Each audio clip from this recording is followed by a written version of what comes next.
The Productivity Project by Chris Bailey. Introduction. Imagine, for a moment, that you finally decided to do it. You're going to become one of those people. The early risers. The ones who conquer the day before the rest of the world has even hit the snooze button.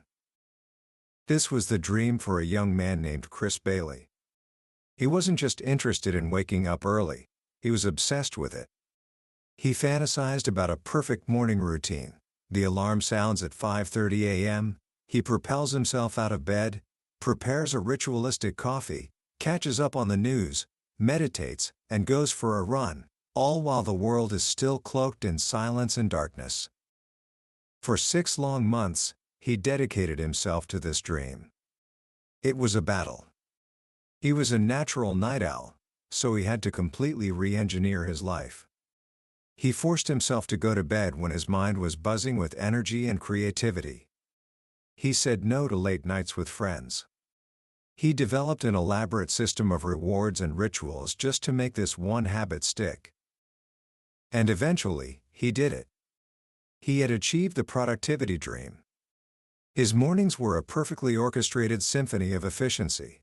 Coffee at 5:30, gym and day planning at 6 o'clock, a healthy breakfast and meditation at 7:15, reading at 8:15, and then, finally, starting his work at 9 a.m., already feeling virtuous and accomplished. He lived this dream for several weeks, pleased with his superhuman discipline, until one Monday morning, a thought stopped him cold in his tracks. He absolutely hated it. Every morning he felt groggy. He missed the creative spark he used to get late at night. He was tired of turning down opportunities to connect with the people he cared about. And worst of all, when he actually measured his output, the number of words he wrote, the quality of his ideas, his overall energy and focus, he discovered something shocking. This perfect routine, the one he had sacrificed so much for, didn't make him more productive. It made him less productive. This single, humbling realization is the key that unlocks the entire world of Chris Bailey's masterpiece, The Productivity Project. It's a book born from a simple but radical idea. What if everything we've been told about productivity is wrong? What if being productive isn't about waking up earlier, working harder, or cramming more into our day? See, Chris Bailey isn't your typical productivity guru. After graduating from university, he was offered 2 lucrative full-time jobs. But he turned them both down. Instead, he embarked on a wild, year-long experiment he called a year of productivity. He decided to become a human guinea pig, dedicating an entire year of his life to test driving every productivity technique he could find, from the mainstream to the bizarre. He worked 90-hour weeks. He meditated for 35 hours in a single week. He lived in total isolation for 10 days. He used his smartphone for only an hour a day for 3 months. All to answer one question: what really works? The Productivity Project is the story of that journey. And today, I want to share that story with you. By the end of our time together, you'll understand the real definition of productivity. It isn't a secret hack or a new app. It's a simple, powerful formula based on 3 ingredients you already possess: your time, your attention, and your energy. And learning to master them, well, it will change everything. Book summary. Let's start with a simple, slightly sobering fact. According to the American Time Use Survey, the average person has about 2.5 hours of true leisure time each day. 2.5 hours. After you account for work, sleep, chores, eating, and caring for others, that's what's left. It's a sliver of your day. When most of us hear that, our first instinct is to think, how can I be more efficient? How can I squeeze more into those hours? We think of productivity as a game of speed, of doing more, faster. This is what Chris Bailey calls the factory mindset. 100 years ago, in a factory, productivity was simple. The more widgets you produced per hour, the more productive you were. Time was money. But you and we don't work in factories. We work in what's called the knowledge economy. And in this world, productivity isn't about how much you do.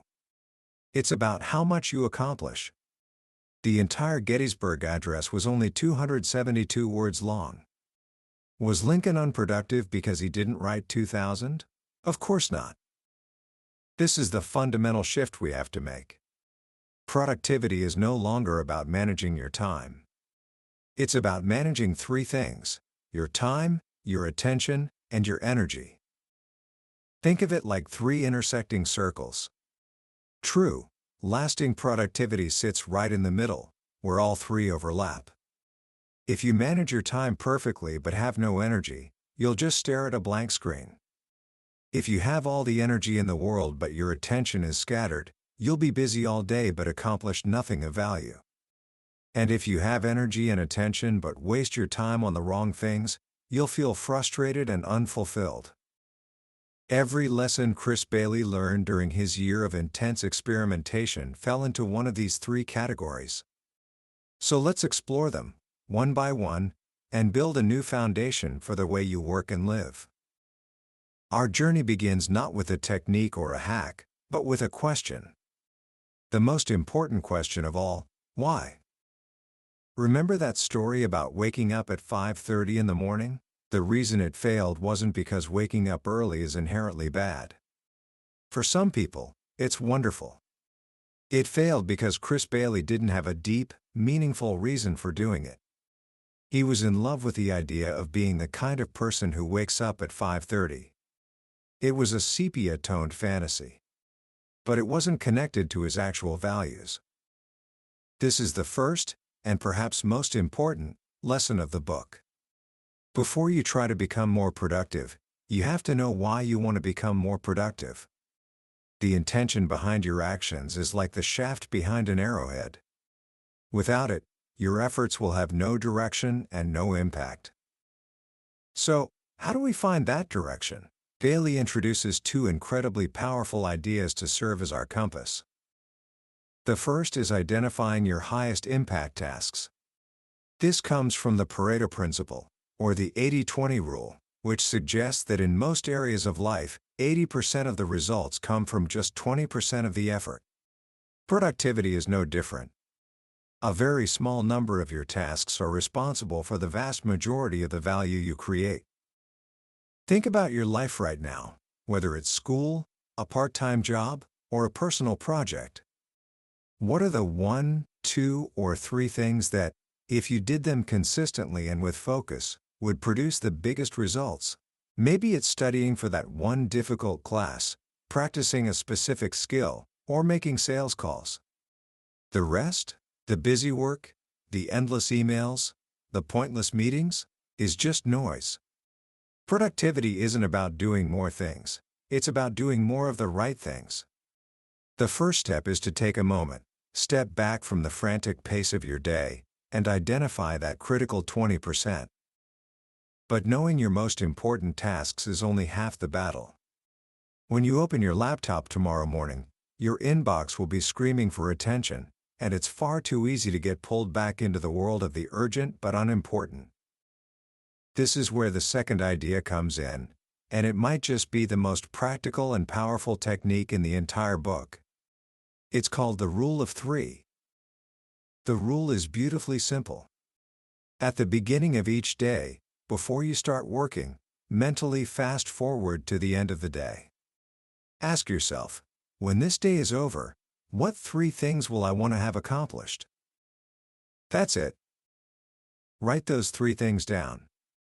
It's not a to-do list of 20 items. It's a list of 3 meaningful outcomes. This simple act forces you to be intentional. It forces you to decide not only what you will do, but also what you won't do.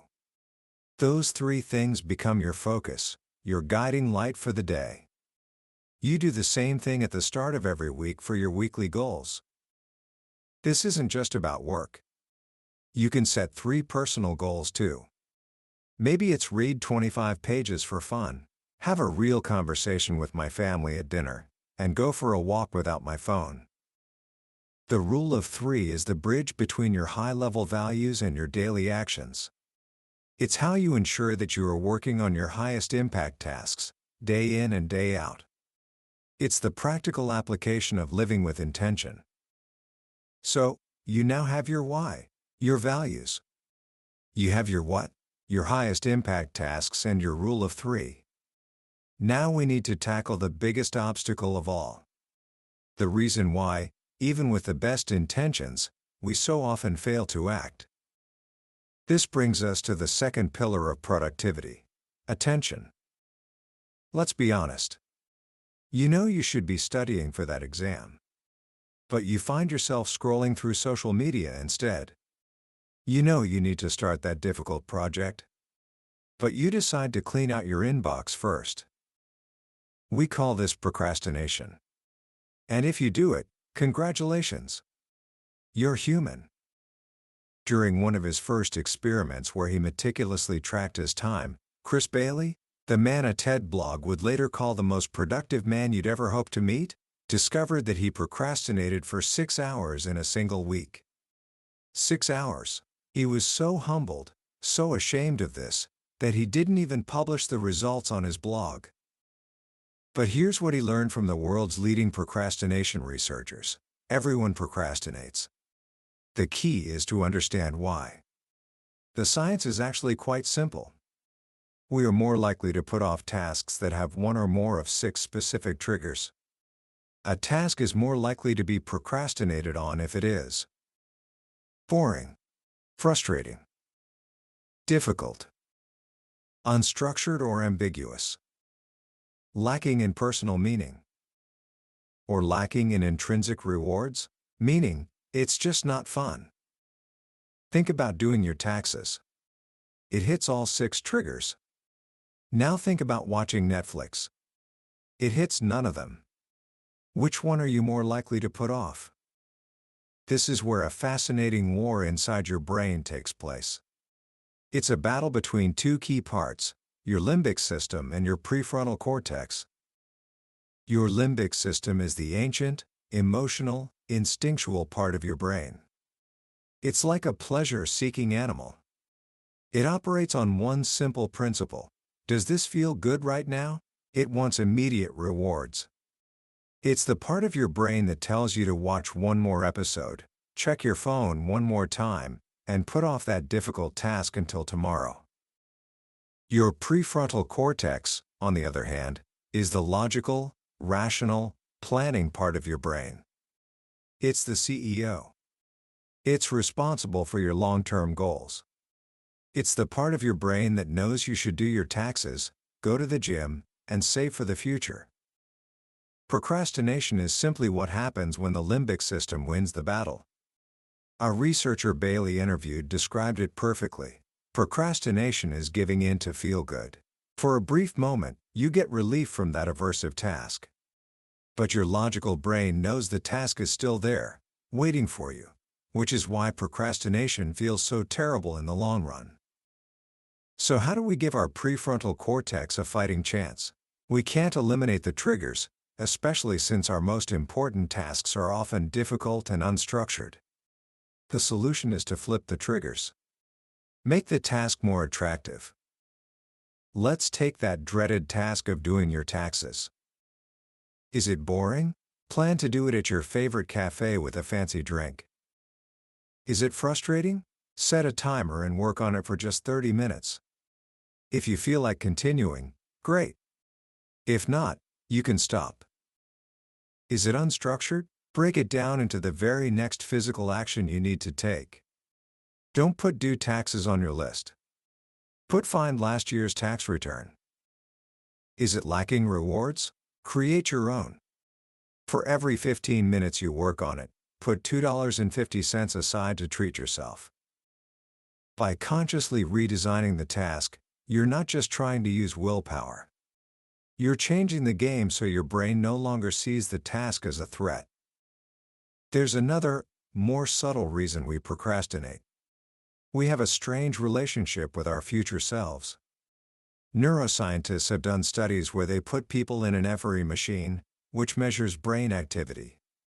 They found that when you think about your present self, a certain part of your brain lights up. But when you think about a total stranger, a different part lights up. Here's the crazy part.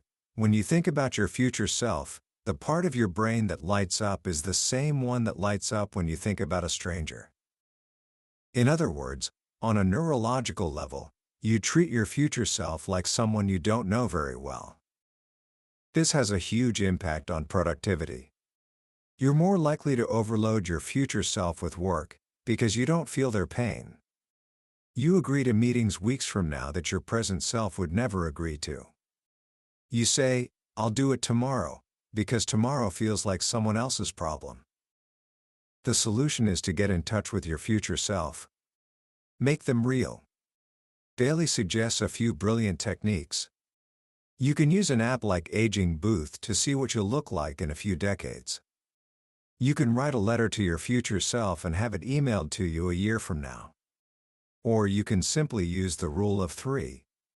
When you mentally fast forward to the end of the day, you are stepping into the shoes of your future self and acting on their behalf. Now, let's talk about the biggest attention hijacker in the modern world, the Internet. In one of his most transformative experiments, Bailey used his smartphone for only 1 hour a day, for 3 months. The first few weeks were rough. He'd feel phantom vibrations in his leg. He'd instinctively reach for a phone that wasn't there. But after he adjusted, he discovered a new level of peace and clarity. Our brains are not built for the Internet. The Internet is the world's largest candy store for your limbic system. Every click, every notification, every new piece of information is a little hit of stimulation. It's a deadly combination for fostering addiction and procrastination. One study found that people spend, on average, 47% of their time online procrastinating. Almost half. The best way to combat this is deceptively simple: disconnect. When you need to work on a high-impact task, turn off your Wi-Fi. Put your phone in another room, or switch it to airplane mode. Bailey himself implemented a daily shut-off ritual, turning off all his devices from 8 p.m. to 8 a.m. This creates a buffer at the beginning and end of his day, allowing him to ease into and out of it without the constant barrage of digital noise. Disconnecting doesn't just prevent you from wasting time. It also prevents you from being tempted by low-impact but easy tasks, like checking email. This forces you to focus on what truly matters.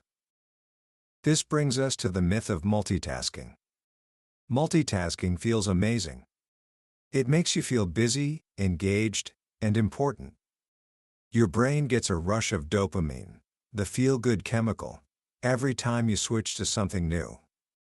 The problem is, it's a complete illusion. Your brain cannot focus on 2 things at once. It simply can't. What it does instead is switch back and forth between tasks with incredible speed.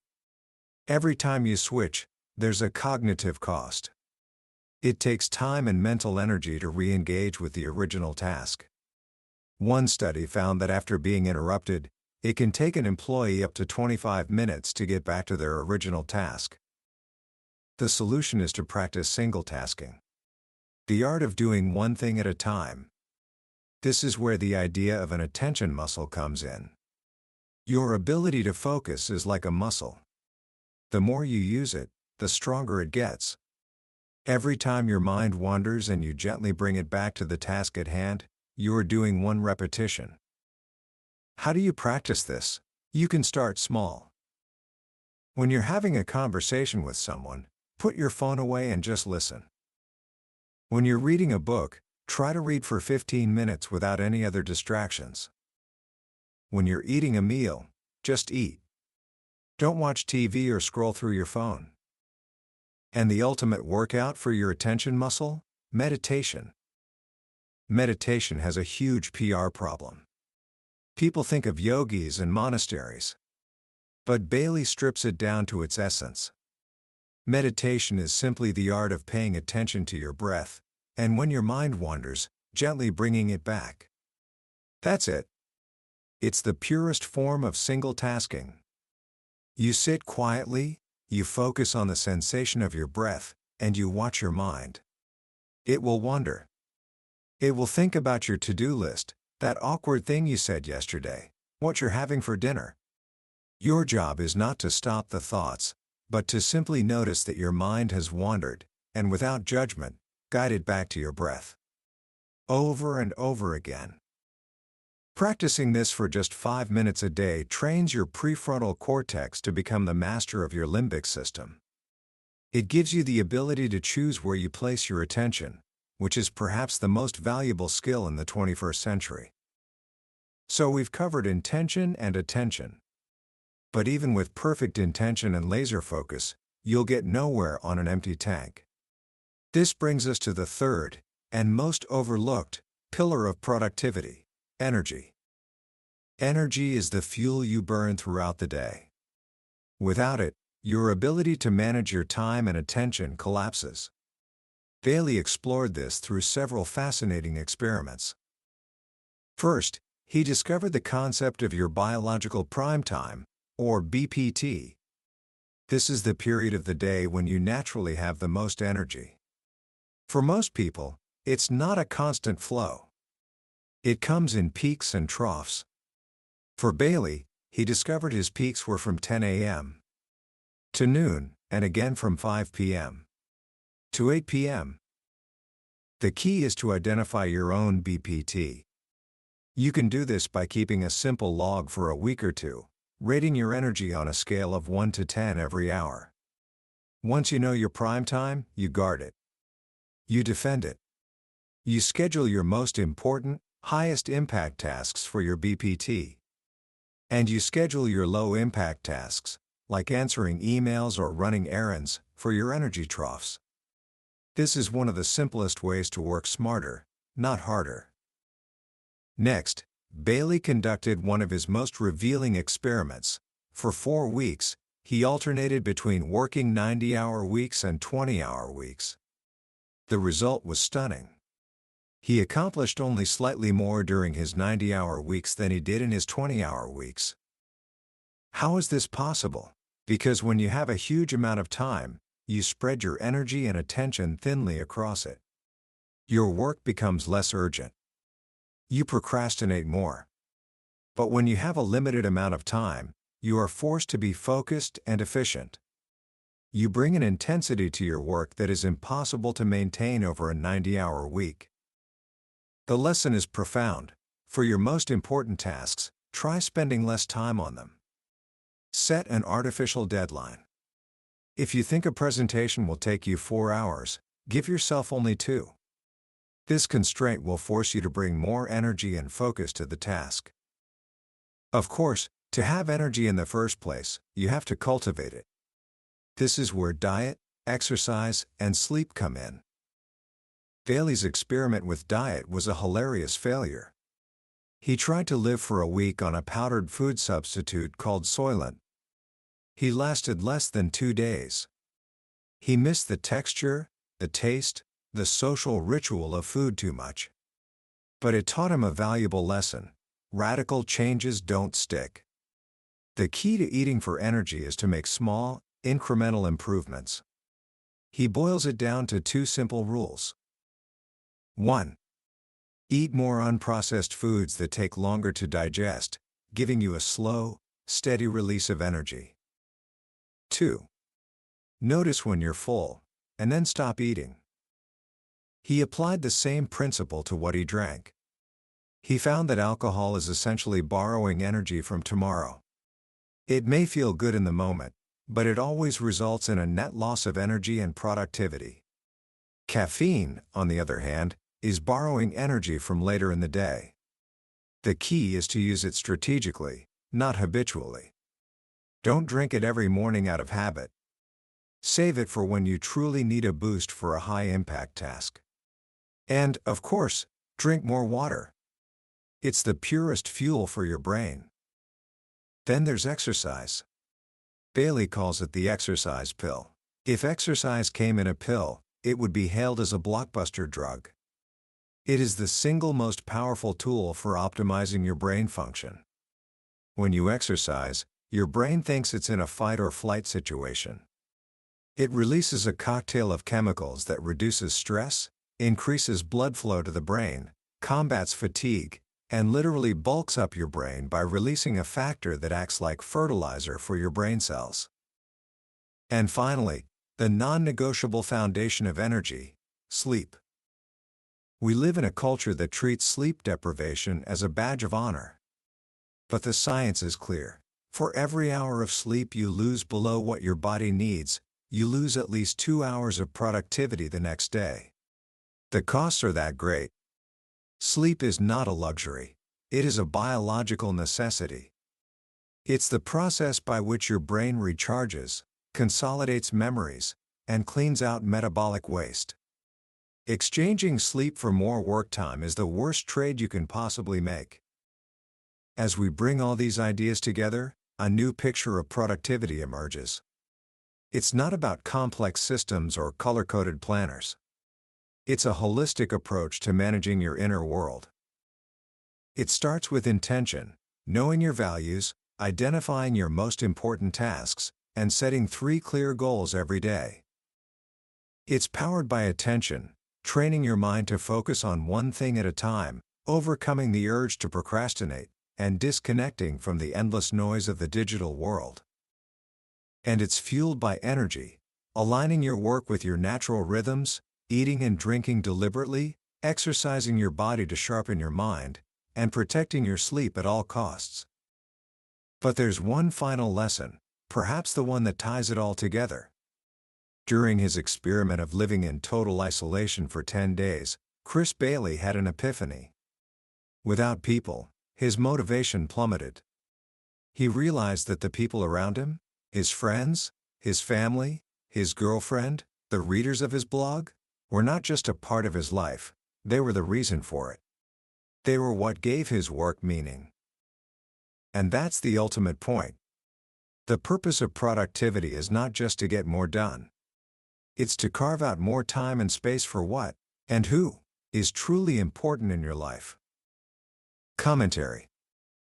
As we step back and look at the productivity project from a distance, what strikes me is how liberating its message truly is.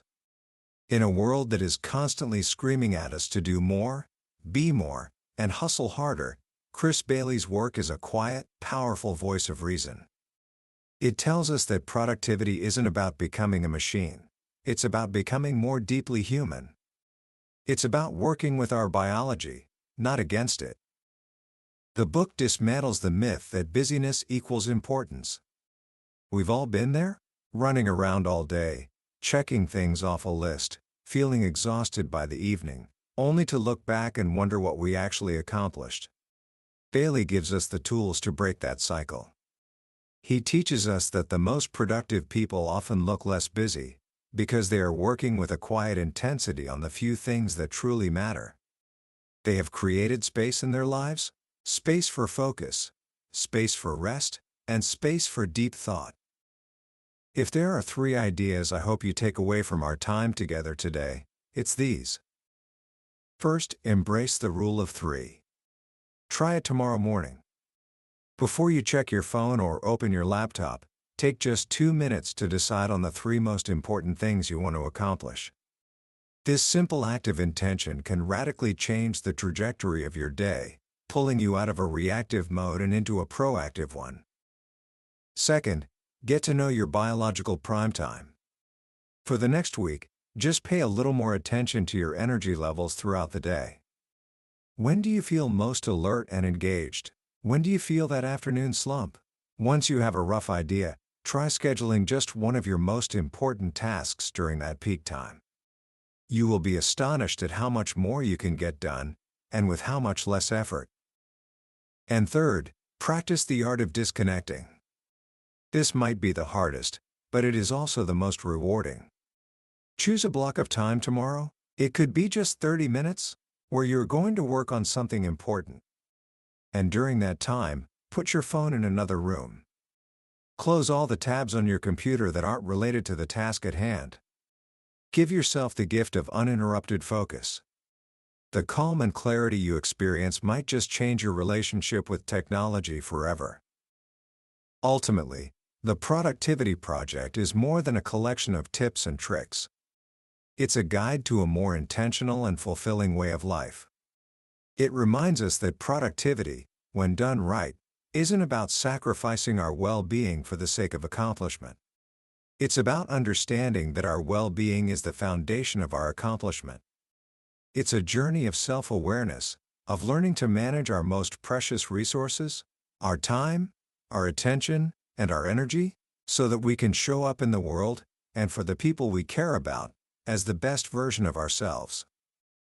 That was a summary of the Productivity Project by Chris Bailey.